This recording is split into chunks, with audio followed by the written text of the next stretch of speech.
اعوذ باللہ من الشیطان الرجیم بسم اللہ الرحمن الرحیم۔ السلام علیکم ناظرین، ملٹی چینل کی جانب سے میں ہوں عصمت جنجوعہ، اور آج میں ایک نئی ویڈیو کے ساتھ آپ کی خدمت میں حاضر ہوں۔ ناظرین، سب سے پہلے جو لوگ میری ویڈیوز کو دیکھتے ہیں اور حوصلہ افزائی فرماتے ہیں، میں ان کا تہ دل سے مشکور ہوں، اور میرے پاس الفاظ نہیں کہ میں آپ کا شکریہ ادا کروں۔ ناظرین، میں صرف اتنا ہی کہوں گا کہ جو آنکھ اس وقت میری ویڈیو دیکھ رہی ہے اور جو کان میری آواز سماعت فرما رہے ہیں، میری دعا ہے کہ آپ ہمیشہ خوش رہیں، آباد رہیں۔ ناظرین، جو حضرات میری ویڈیو پہلی مرتبہ دیکھ رہے ہیں، میں ان سے گزارش کروں گا کہ اگر آپ نے ابھی تک ہمارے چینل کو سبسکرائب نہیں کیا تو اس ویڈیو کے نیچے سرخ رنگ کے بٹن پر سبسکرائب لکھا ہوا ہے، اس کو کلک کریں اور ساتھ ہی گھنٹی کے نشان کو بھی کلک کر دیں تاکہ ہماری نئی آنے والی تمام ویڈیوز آپ تک سب سے پہلے پہنچ جائیں۔ ناظرین، آج کی ویڈیو میں ہم خانہ کعبہ یعنی بیت اللہ شریف کے بارے میں چند ایسی معلومات لائے ہیں کہ آج سے پہلے زیادہ تر لوگ ان معلومات سے ناواقف ہوں گے۔ تو چلیے ناظرین، اپنی ویڈیو کو شروع کرتے ہیں۔ ناظرین، کیا آپ جانتے ہیں کہ جن چابیوں سے خانہ کعبہ کو کھولا جاتا ہے وہ کن کے پاس ہوتی ہیں، یا وہ چابیاں کیسی ہیں؟ تو چلیے ہم آپ کو بتاتے ہیں۔ ناظرین، خانہ کعبہ کو کھولنے کے لیے جن چابیوں کا استعمال کیا جاتا ہے وہ کوئی سعودی حکومت کے پاس نہیں ہوتی، بلکہ نبی کریم صلی اللہ علیہ وآلہ وسلم کے ایک صحابی کے خاندان کے پاس ہیں۔ فتح مکہ کے بعد حضور نبی کریم صلی اللہ علیہ وآلہ وسلم نے خانہ کعبہ کی چابیاں اپنے پاس رکھنے کی بجائے بنی شیبہ خاندان کے ایک فرد حضرت عثمان بن طلحہ رضی اللہ تعالیٰ عنہ کے حوالے کر دی تھیں۔ اس وقت سے لے کر آج تک خانہ کعبہ کی چابیاں حضرت عثمان بن طلحہ رضی اللہ تعالیٰ عنہ کے خاندان کے پاس ہی ہیں۔ پیارے نبی کریم صلی اللہ علیہ وآلہ وسلم کے فرمان کے مطابق یہ چابیاں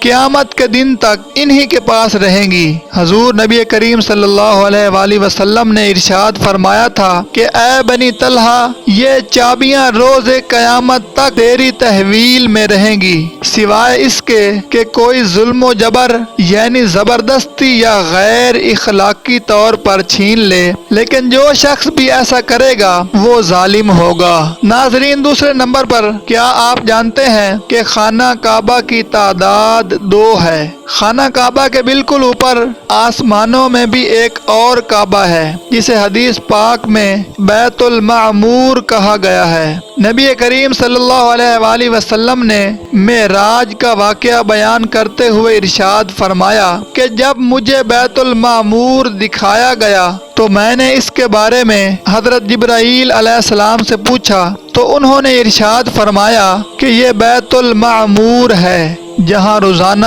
70,000 فرشتے اللہ تعالیٰ کی عبادت کرتے ہیں، اور جب وہ یہاں سے چلے جاتے ہیں تو کبھی واپس نہیں آتے، یعنی کہ ہر روز 70,000 فرشتوں کا ایک نیا دستہ یہاں عبادت کرتا ہے۔ ناظرین، خانہ کعبہ یعنی بیت اللہ شریف پر موجود کالے رنگ کا غلاف جس پر سونے کے دھاگے سے قرآنی آیات درج ہوتی ہیں، جس کپڑے سے خانہ کعبہ کو لپیٹا جاتا ہے، اس کو قصوہ کہتے ہیں۔ یہ خالص ریشم سے بنا ہوتا ہے۔ اس غلاف پر قرآن کریم کی کئی آیات سونے کے دھاگے سے لکھی جاتی ہیں۔ ہر سال حج کے دوران 9 ذی الحج کے دن نماز فجر کے بعد غلاف کعبہ کو تبدیل کیا جاتا ہے۔ ہر سال غلاف کعبہ پر تقریباً 9 کروڑ 30 لاکھ کے آس پاس رقم خرچ کی جاتی ہے جو کہ سعودی حکومت خرچ کرتی ہے، اور اس غلاف پر اتنی محنت کی جاتی ہے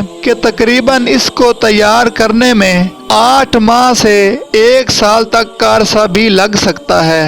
ناظرین، کیا آپ جانتے ہیں کہ پہلے خانہ کعبہ کے 2 دروازے ہوا کرتے تھے، ایک خانہ کعبہ میں داخل ہونے کے لیے اور دوسرا خانہ کعبہ سے باہر نکلنے کے لیے، اور ایک کھڑکی بھی ہوا کرتی تھی، مگر خانہ کعبہ میں صرف ایک ہی دروازہ رکھا گیا ہے، اور یہ دروازہ 1989 میں تقریباً 300 کلو سونے یعنی تقریباً 8 من سونے سے بنایا گیا تھا۔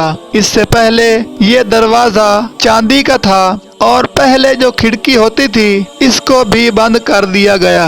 ناظرین، نبی کریم صلی اللہ علیہ وآلہ وسلم کے دور مبارک میں کوئی بھی مسلمان خانہ کعبہ میں آ جا سکتا تھا اور عبادت کر سکتا تھا، مگر خانہ کعبہ ہفتے میں 2 بار کھولا جاتا تھا۔ لیکن آج کے دور میں مسلمانوں کی تعداد اور بعض وجوہات کی بنا پر خانہ کعبہ کو سال میں صرف 2 ہی مرتبہ کھولا جاتا ہے، اور ان دنوں میں بھی صرف اعلیٰ شخصیات اور خاص مہمانوں کو ہی اندر داخل ہونے کی اجازت ہوتی ہے۔ ناظرین، خانہ کعبہ مکہ مکرمہ کے پہاڑوں کے درمیان ڈھلوان والی جگہ پر موجود ہے، جس کی وجہ سے جب بھی بارش ہوا کرتی تھی تو خانہ کعبہ کے آس پاس بہت زیادہ پانی جمع ہو جایا کرتا تھا، لیکن پھر بھی مسلمان خانہ کعبہ کا طواف کیا کرتے تھے۔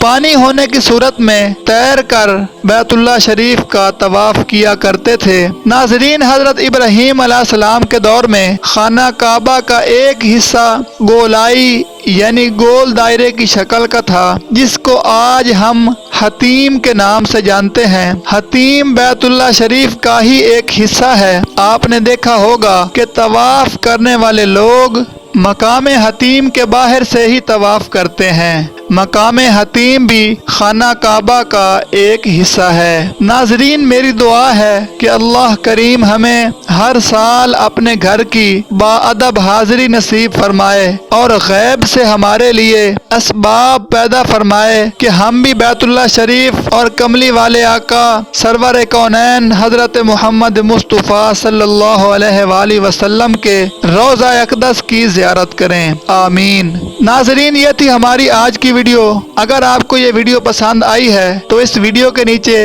ریڈ کلر کے سبسکرائب والے بٹن کو کلک کریں اور ساتھ ہی گھنٹی والے بٹن کو بھی ضرور کلک کریں تاکہ ہماری نئی آنے والی تمام ویڈیوز آپ تک آسانی سے پہنچتی رہیں۔ ویڈیو دیکھنے کے لیے بہت شکریہ۔ اللہ حافظ۔